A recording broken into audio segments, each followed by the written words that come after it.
Hello everyone, this is Jocelyn from Willin' It Wheelers. I'm just giving an update. It's currently been a month.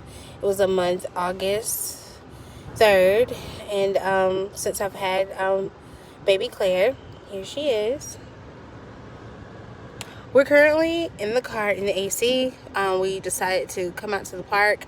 My husband and my son, they're still outside, but we just came in because it got really hot and yeah, I'm sweaty.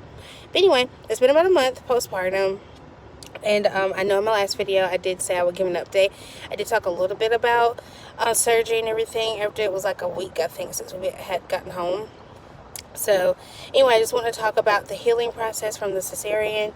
It was okay, but there was a point where I did have to go back to my OB because my incision opened up in two spots.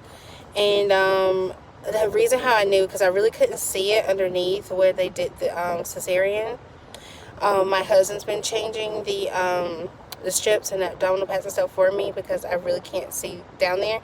So one day I went to go to the bathroom, get ready to take a shower, and I noticed this smell. I'm not trying to be too gross or anything like that, but it was a smell and it wasn't really pleasant. And yes, I was showering, but this smell was like a different type of smell, kind of like rotting or something like that. But anyway, I took it off and instantly I smelled something, so I asked my husband to check it, and he did look at it, and he said there were two holes that were in my incisions. And so, and he did say the smell was like pretty, like it was a pretty bad smell, but there was no oozing or any type. It didn't look like there was an infection going on, but the smell was worrisome. So I did call my OB, and they saw me the next day, and they did end up opening up, like really opening up my incision again, just to make sure that it wasn't any depth to the holes. And of course that was very painful. It did not feel good at all. And I'm going to tell you what led up to that and my concerns. During my first cesarean 3 years ago, I did not have the same things done. My first cesarean, it was an emergency cesarean due to some complications with my son not fitting through. So I ended up having sutures internally when they do for the uterus and externally. This go around, I had a different OB, totally different experience, and he did sutures for internal, like for the uterus, but on the outside he used staples.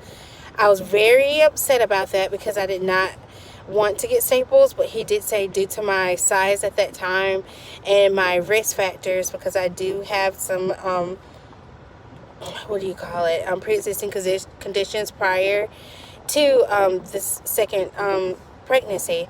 So he said it would be better, blah blah blah. I still wasn't convinced because all I could think about was like just metal objects being inside of my, in my perineal area. And he did say I would heal faster.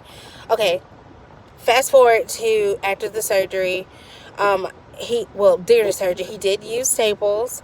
And like I didn't feel them at first because when you're on the medication, you don't really feel anything, and afterwards until you initially make your first step when you get out of the bed and everything. But I say this time around, it was a lot better. I was more determined, I guess, because we had our son at home. My mom was watching our 3-year-old because we were not allowed to bring any other guests or people really, except for one support person, which was my husband. So anyway, so I was just very determined, and there was a lot of things I didn't have this time as far as pain blockers or anything like that. Like I didn't have an epidural this time, so I was able to walk like a couple hours after I've had Claire, so I was happy about that. But anyway, when I asked him about the staples, he said they take them out on the third day. I'm thinking like, okay, I just had abdominal surgery, you're gonna remove staples on the third day? I was thinking at least a week. No. So what happened is we were there. I was admitted Friday morning for surgery. Had surgery that Friday morning, and we got to leave Monday afternoon, and they removed them that afternoon. While they're removing them, my husband, he was there with them with a few other nurses and the OB, the original OB. And he said when he's taking the staples out, and of course it was pretty painful. A lot of people say it doesn't really hurt, and it for me it hurt. It felt like someone's pitching and digging, and it did not feel good at all. So anyway, I'm sitting there and my husband's like taking photos because I told him I want to know what it looked like. And so as they're removing them, there were a little bit of openings, superficial openings, and the OB was like, "Oh, they're healed, because the skin's got to reattach, blah blah blah." So I'm thinking like, okay, I'm just thinking of, oh my God, I'm gonna have a huge scar because I did not have a scar prior to this surgery for my previous cesarean surgery. Nothing there whatsoever, no scar, no keloids, no nothing. So this go around, that's all I'm thinking about. I know it sounds vain, but for me, because I like the way that my body looks so far. But I did not want to have to worry about any bulging or any scar tissue or anything like that on the outside. So anyway, those were the things that were going on, and I was a bit stressed because my OB he wasn't really present during my whole pregnancy, and I was pregnant for 9 months. I saw him maybe like 4 times my entire pregnancy. Every time I had an appointment, he had to deliver. And I understand there's some women who have vaginal births, and you have to like be seen like ASAP because babies don't wait for anyone. But every appointment I had with him that I had scheduled, I never really saw him at all, except for his nurse practitioner. So it was just annoying. And then due to COVID, I was not able to have the support there with me. So that made it a lot worse because, we have some things that we want to say. At the time, we forget things. And my husband's really good with, like, reminding me what certain things and just being there to comfort me when I'm upset or when I get news that I'm not expecting. It was just very difficult at times, and it was frustrating as well. So, but anyway, that's the update. Now, as far as my cesarean, the incision, I keep saying cesarean, the incision, it looks good. There's a little bulge there, but it's nothing worrisome. It's only been a month, so I'm gonna give it, some more time for it to like flatten out and everything like that. But Claire, she's doing great. I am exclusively breastfeeding this pregnancy as well. As I did with my first, and it's been going pretty good too.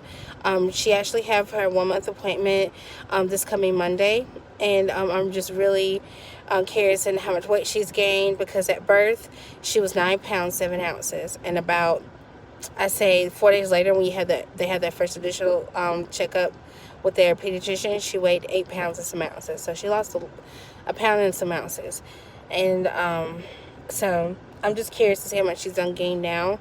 She's very different from my son. I know every child's different, but she's like the complete opposite. It's like night and day.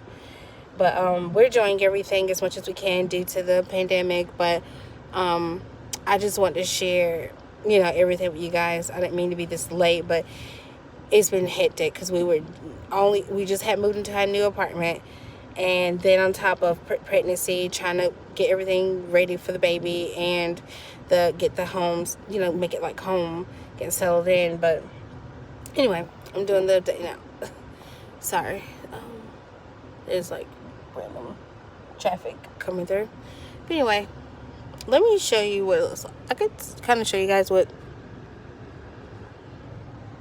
That's my husband in the red shirt down there, and my son down the swings. But anyway, I appreciate you guys viewing my videos.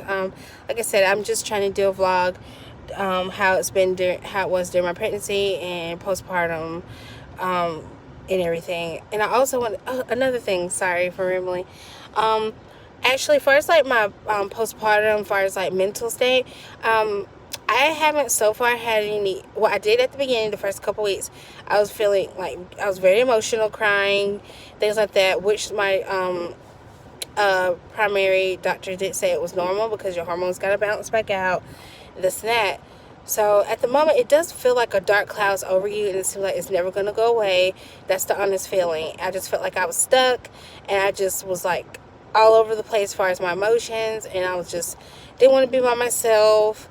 But I did do everything I was supposed to do, but it's just the feeling of like not having the support, because like I said, I didn't have my husband with me during appointments, and it just felt like I was by myself. So when I got to come home with the baby and then the 3-year-old, it was like, okay, it was okay, but mentally I just felt like just very emotional and very sad. But now I feel like I'm back to my normal self almost. I'm not feeling emotional. I'm not doing the crying every moment or feeling anxious. And no, I did not take any medication. My doctor did give me, I think it's Zoloft, but I did some research and I was like, didn't really want to do it. So, because it did have some things where it changed your personality or whatnot, but it just, in my opinion, I didn't want to take it, and I didn't want to feel like a zombie because I have to nurse and I have to take care of a 3-year-old and take care of my household, and I didn't feel like that was going to be a fit for me. But anyway, I'm gonna go now, and if you guys have any questions, leave some comments below and I'll get with you as soon as I can when I have free time, which is pretty decent nowadays. Everything's starting to get into like a schedule. But thanks for watching, and hit the subscribe button below, and I thank you for watching. Bye.